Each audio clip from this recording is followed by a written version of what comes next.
ഓരോ അതിരും അടച്ചുകെട്ടി അതീവ സുരക്ഷയിലാണ് മക്ക നഗരി. ലക്ഷത്തോളം സൈനിക സുരക്ഷാ വിഭാഗമാണ് മക്കയെ വലയം ചെയ്തിരിക്കുന്നത്.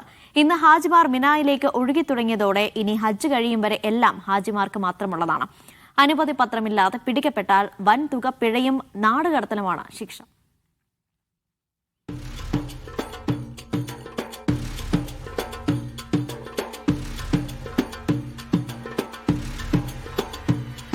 രണ്ടു വർഷം മുമ്പ് അനുമതി പത്രമില്ലാതെ ഹജ്ജിലേക്ക് നുഴഞ്ഞുകയറിയവർ പൊരിവെയിലത്ത് സൂര്യാഘാതമേറ്റ് വീണ് മരിച്ചിരുന്നു. കഴിഞ്ഞ വർഷത്തോടെ കഥ മാറി. മക്ക ഹജ്ജ് സമയത്ത് ഹാജിമാർക്ക് മാത്രമാക്കി.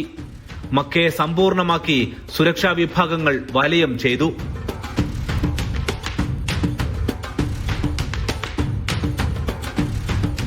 മക്ക നഗരത്തിനകത്ത് പോലും നൂറുകണക്കിന് ചെക്ക് പോയിന്റുകൾ. പെർമിറ്റുള്ള വാഹനങ്ങൾക്കും വ്യക്തികൾക്കും അവ പരിശോധിച്ച ശേഷം നീങ്ങാം. ഇല്ലാത്തവരാണെങ്കിൽ നേരെ ജയിലിലേക്കാണ്. ഇന്ത്യൻ രൂപ കണക്കാക്കിയാൽ 4.5 ലക്ഷം രൂപ വരെ പിഴയും പിന്നെ നാടുകടത്തലുമാണ് ശിക്ഷ. 10 വർഷം സൗദിയിലേക്ക് പ്രവേശന വിലക്കുമുണ്ട്. നിയമലംഘകരെ കണ്ടെത്താനാണ് ഈ പരിശോധനകളെല്ലാം.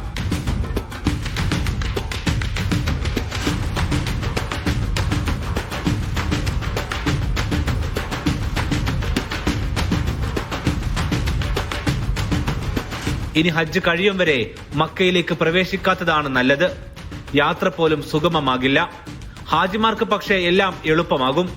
തിക്കും തിരക്കുമില്ല. ഹറമിലേക്കുള്ള യാത്രക്കായി റോഡുകൾ അവർക്ക് തുറന്നിട്ട് നൽകും. അവർക്ക് സേവനത്തിനുള്ള വാഹനങ്ങൾക്ക് ഒരു തടസ്സവുമില്ലാതെ നീങ്ങാം.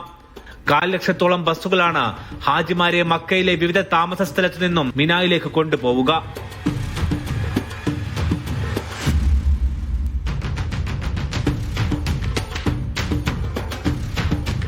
ട്രെയിൻ, ബസ്, കാൽനട മാർഗങ്ങളുണ്ട്. ഓരോരുത്തരും പക്ഷേ ഹജ്ജ് സേവന കമ്പനികൾ പറയുന്നതനുസരിച്ചാണ് നീങ്ങുക. നാട്ടിലുള്ള ബന്ധുക്കൾക്കും ഇനിയുള്ള 4 ദിവസത്തോളം ബന്ധുക്കളായ ഹാജിമാരെ ഫോണിൽ എപ്പോഴും ലഭിച്ചെന്നു വരില്ല. ഏറ്റവും തിരക്കു പിടിച്ച കർമ്മങ്ങളിലേക്കാണ് അവർ നീങ്ങുന്നത്. അതിനായാണ് ഈ യുദ്ധസമാന സുരക്ഷയെല്ലാം.